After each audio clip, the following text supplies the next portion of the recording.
Ribeiro para o João Carlos de Freitas.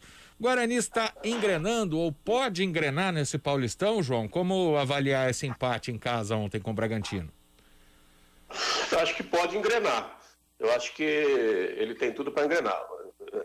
Vamos também deixar claro, o Guarani é um time também modesto, não é nenhum super time, mas é um time com bons valores, né? Vai ser reforçado, vem aí o Davó, né? O Júlio César entrou muito bem ontem, né? O Andrigo, ele vai com certeza tomar conta ali do pedacinho dele.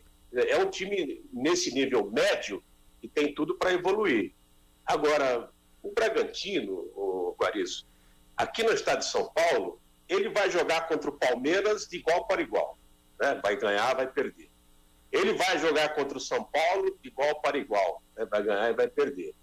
Os demais, ele é superior a todos eles. Né? O Bragantino é superior ao Santos, superior ao Corinthians, superior a todos os clubes do interior. Né? E ontem, não vamos esquecer também, o Bragantino esteve aqui ontem com um time alternativo. Né?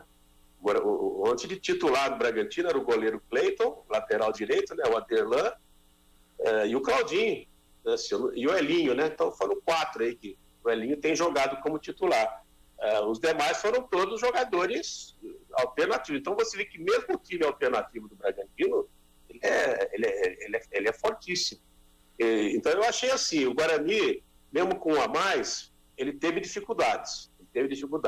Mas pelo menos ele aproveitou a chance, né? Porque quando ele se viu acuado no primeiro tempo, no último instante, ele foi para cima, isso é uma virtude, conseguiu o pênalti, conseguiu jogar com um jogador a mais, poderia ter decidido, né?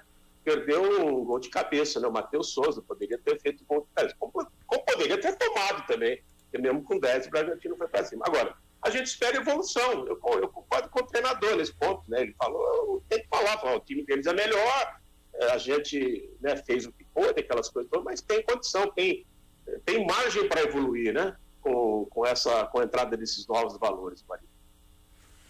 Exatamente. Agora, o Guarani, vamos pegar a classificação